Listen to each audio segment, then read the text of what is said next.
Hey guys, it's 7 with Shawn here, and this weekend we talked out of 1 Corinthians chapter 9.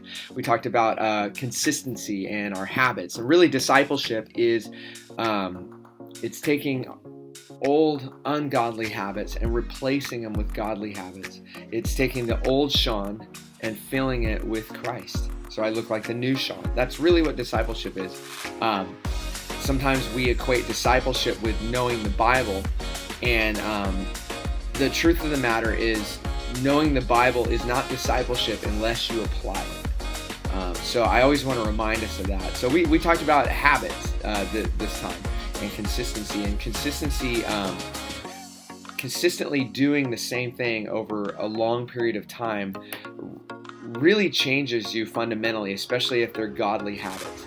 You know, there's been a lot done in the neuroscience to talk about how habits are formed in a human being, and the book of Romans that already talked about, be transformed to the renewing of your mind.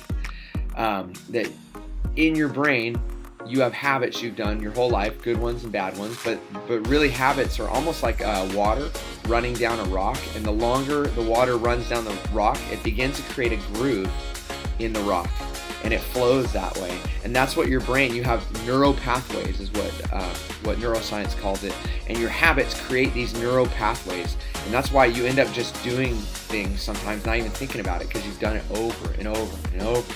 Well, what I'm trying to get people to understand is you can do the same thing with godly habits, and I just gave 5 simple godly habits that really will help you be a disciple of Jesus and move you in the right direction, especially if you do them over and over and over.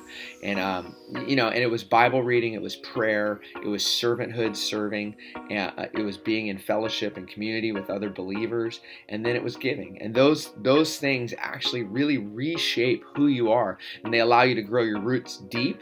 And then when your roots grow deep, they affect everyone else around you. You're not only blessed by God, but it affects you professionally, personally, in your relationships, obviously spiritually. It changes you. It changes your inner makeup. I talked about when times are tough, what's really inside you, what you've put inside you, will come out of you. You're like a full glass of water, and when you get bumped, when you get knocked, what's inside you will spill out. And if it's godliness, if it's godly things, that's what will spill out during tough times. If it's self, or if it's anger, or if it's bitterness, or if it's lust, or it's selfishness, that will spill out of you when tough times come, because whatever you put inside you is what will spill out. So had you look into 1 Corinthians chapter 9, it's the passage on Paul says, run to win the race. He uses sports analogies, and the Corinthians totally would have got that, because they were a society built around sports. That was part of what their culture was, and he used that analogy to help them understand that it's not about trying, because what happens when you try is you try, you fail, then you quit, because you just get tired of it. It's about training, and it's taking little steps. It's getting in little habits, the little victories, and when you don't do it right, you do it again, and when you don't do it right, you do it again, and you're training yourself in godliness. The last thing I talked about was the constant one. See, because the truth of the matter is, if it's just about doing those 5 habits and getting those into you, we've missed the heart of the gospel. That's all works. The heart of the gospel is this, is that you, throughout your life, there will be times where you are inconsistent, where you will fall off, where you will not be spiritual, where the old you will come out. And Jesus was the constant one for you.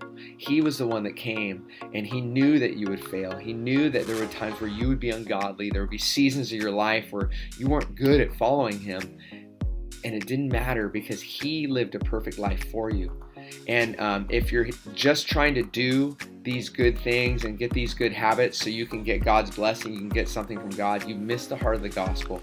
We want to fill ourselves with godliness, not so we can get something from God, because we've already got it. We're his children. We want to fill ourselves with Jesus out of gratitude for what he's already given us. It's already all ours. And these habits help us to understand that. They help us to really grasp the heart of the gospel. So guys, it's not about works, it's about what Jesus did, his work on the cross. And I want to encourage you, get these habits into your life. Don't give up on them. Take the small victories as you do them. and watch what happens when you have a long obedience in the same direction. So enjoy the study. Make sure you pray together, you fellowship together, and you study God's Word. Be balanced. Don't just fellowship. Don't just get into the Word.